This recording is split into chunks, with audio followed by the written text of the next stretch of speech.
Hello students, welcome back to my channel physics concept. आज हम physics का बहुत इंपॉर्टेंट डेरिवेशन पढ़ने वाले हैं, काइनेटिक एनर्जी का डेरिवेशन। ये डेरिवेशन क्लास 9 और क्लास 10 दोनों के एग्जाम्स के लिए सुपर इंपॉर्टेंट है। वीडियो के एंड तक जरूर देखिए क्योंकि मैं हर स्टेप को स्लो और क्लियर एक्सप्लेन करूंगी। सबसे पहले समझते हैं काइनेटिक एनर्जी होती क्या है।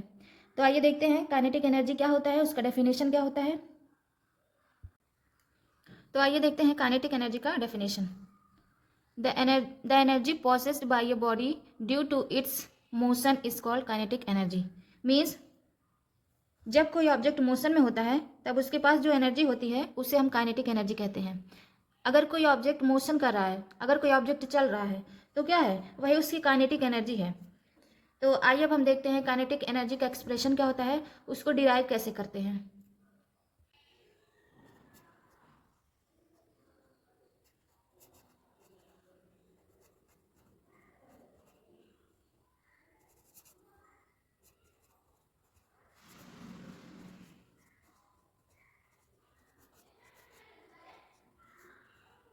तो काइनेटिक एनर्जी का एक्सप्रेशन क्या होता है, K is equals to half M we square.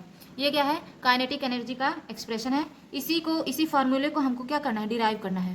देखते हैं इस फार्मूले को हम कैसे डिराइव करते हैं। पहले इसके हम कुछ टर्म्स लिख लेते हैं जो कि इसमें यूज होने वाले हैं।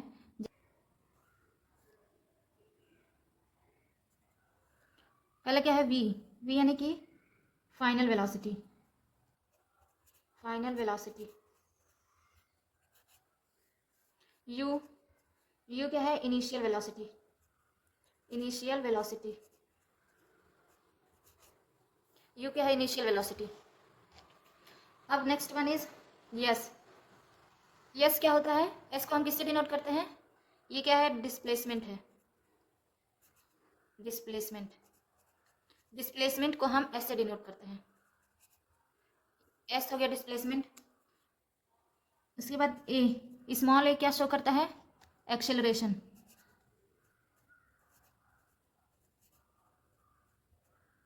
स्मॉल ए एक्सेलरेशन को शो करता है। वी नो दैट, हम लोग जानते हैं कि वर्क क्या होता है, work is equals to force into displacement. Force into displacement.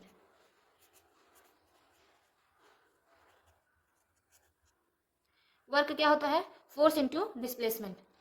Work को लिखते हैं W से, फोर्स को लिखते हैं F से, इंटू डिस्प्लेसमेंट को S से। अभी हमने बताया S क्या है, डिस्प्लेसमेंट है। तो फोर्स F से, वर्क W से और डिस्प्लेसमेंट S से। तो मतलब इसके प्लेस पे हम क्या रखेंगे, इसका सब्स्टिट्यूट क्या होगा, इसका सब्स्टिट्यूट क्या होगा, ये सब हम पहले देख लेते हैं। तो न्यूटन सेकेंड लॉ तो आप लोग पढ़े ही होंगे। तो Newton second law of motion क्या होता है, F is equals to ma। ये क्या है, Newton second law of motion. तो अभी हम यहाँ पे यूज करेंगे ये सब, न्यूटन्स सेकेंड लॉ। ठीक है, तो ये न्यूटन सेकेंड लॉ है। इसको हम क्या करेंगे, इस F is equals to ma इस इक्वेशन में रखेंगे। तो फिर हम आइए देखते हैं, इसको हम कोई इक्वेशन मान लेते हैं। पहले ये मान लीजिए इक्वेशन फर्स्ट। अगर हम F के जगह पे ma रखेंगे, उसी तरह फिर हम S के जगह पे क्या रखेंगे। तो आइए देखते हैं S को किससे सब्स्टिट्यूट करेंगे। थर्ड इक्वेशन ऑफ मोशन क्या होता है, v square is equals to you square plus 2as। ये क्या है, ये है third equation of motion. Third equation of motion.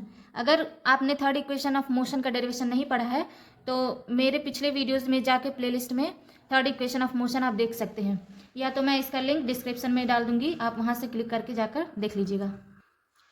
तो अब हम क्या है, v square is equal to you square plus 2as। अब यहाँ से हम s की वैल्यू निकालेंगे।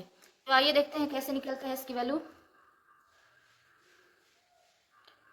ये हो जाएगा वी स्क्वायर, हम u को इधर कर लेंगे तो क्या हो जाएगा, v square minus u square is equals to, यहाँ क्या बचा, 2a इंटू एस, यही तो बचा।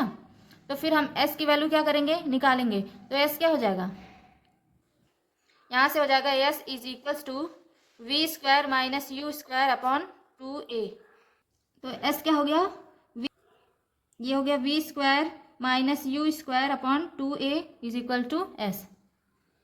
तो अब हम क्या करेंगे, इस s की वैल्यू को और ये f की वैल्यू को यहाँ पे रखेंगे।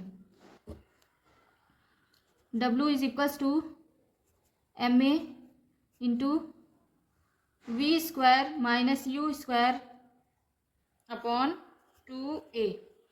ये s की वैल्यू है जो हमको किससे मिला है, थर्ड इक्वेशन ऑफ मोशन से। तो अब देखिए क्या होगा, a से a कैंसिल हो जाएगा, a से a कैंसिल हो गया, तो बचा क्या, w is equals to m into v square minus u square upon 2। ये इक्वेशन हमको मिला यहाँ से, ये इक्वेशन हमको मिला। अब इसके आगे देखते हैं क्या होता है। अब यहाँ पे हमको पता है कि काइनेटिक एनर्जी का जो फॉर्मूला होता है वो क्या है, k is equals to half M we square. ये काइनेटिक एनर्जी का फॉर्मूला है। तो हमको क्या है, फार्मूले में क्या है, सिर्फ v मिला है, यानी कि v स्क्वायर।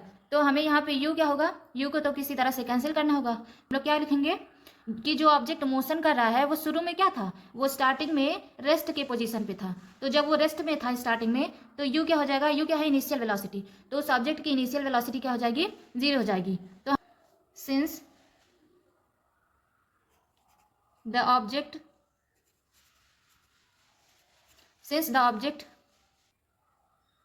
was initially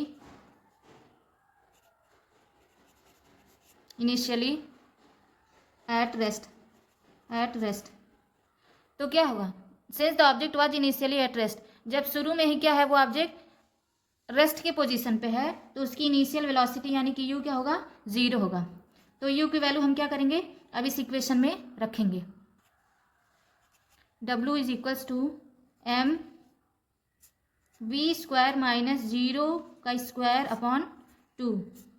तो 0 का स्क्वायर मीन्स नथिंग, तो हमें मिला क्या, w is equals to m we square upon 2। ये इक्वेशन हमें यहाँ से मिला। हम w को काइनेटिक एनर्जी से कैसे रिप्लेस करें, kinetic energy equals to half M we square होता है, लेकिन यहाँ पे क्या है, आप लोग बोलेंगे यहाँ पे तो w है। तो आइए देखते हैं ये कैसे होगा। सिंस we know that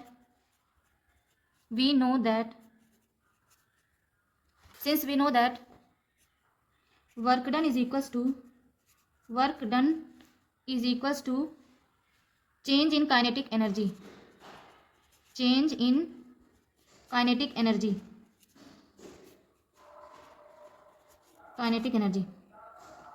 अब मैं आप लोग को यहाँ पे एक कॉन्सेप्ट समझाती हूँ। वर्क डन कब होता है, जब भी कोई ऑब्जेक्ट क्या है, मोशन करता है। जब भी कोई ऑब्जेक्ट मोशन करता है, मान लीजिए कोई ऑब्जेक्ट है, यहाँ से यहाँ मोशन किया, यहाँ से यहाँ मोशन किया, तो ये क्या है, जब भी कोई ऑब्जेक्ट एक जगह से दूसरे जगह मोशन करता है, तो वही तो क्या होता है, वर्क डन होता है। तो जब वो एक जगह से दूसरे जगह जा रहा है, तो वो अपना मोशन चेंज कर रहा है ना, अपनी वेलोसिटी चेंज कर रहा है, तो वही क्या हो गया, चेंज इन काइनेटिक एनर्जी। और काइनेटिक एनर्जी होता ही क्या है, वही मोशन ही तो होता है। जब भी ऑब्जेक्ट एक जगह से दूसरे जगह मोशन कर रहा है, तो वो क्या हो गया, उसका चेंज इन काइनेटिक एनर्जी। और वही चेंज इन काइनेटिक एनर्जी को हम क्या बोलते हैं, वर्क डन बोलते हैं। तो अब हम इसको वर्क डन को क्या करेंगे, काइनेटिक एनर्जी से रिप्लेस कर सकते हैं।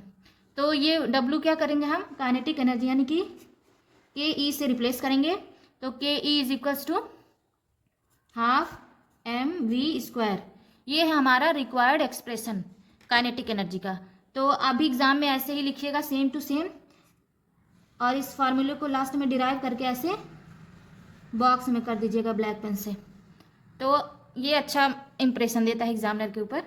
तो ये है मेरा काइनेटिक एनर्जी का पूरा डेरिवेशन। ये काइनेटिक एनर्जी का पूरा एक बार डेरिवेशन देख लीजिए। अगर किसी का कोई स्टेप छूट गया हो तो वो कर सकते हैं यहाँ से। आई होप आप लोग को बहुत अच्छे से समझ में आया है। मैंने बहुत अच्छे से एक एक चीज़ एक्सप्लेन किया है। तो ये है काइनेटिक एनर्जी का पूरा डेरिवेशन। एग्जाम में अगर आता है तो आप ऐसे इस तरह से लिखेंगे, आपको पूरे मार्क्स मिलेंगे पक्का। तो स्टूडेंट्स, इस तरह से हमने काइनेटिक एनर्जी का complete derivation step by step समझा और किया भी। तो अगर आपके एग्जाम में ये डेरिवेशन आता है तो आप अगर इसी सीक्वेंस में स्टेप बाय स्टेप लिखेंगे तो आपको फुल मार्क्स मिलना ऑलमोस्ट कंफर्म है। तो वीडियो पसंद आए तो वीडियो को लाइक करें, शेयर करें, कमेंट करें, और फिजिक्स को और इजी बनाने के लिए मेरे चैनल को सब्सक्राइब जरूर कर लें। तो मिलते हैं नेक्स्ट वीडियो में। Thank you so much.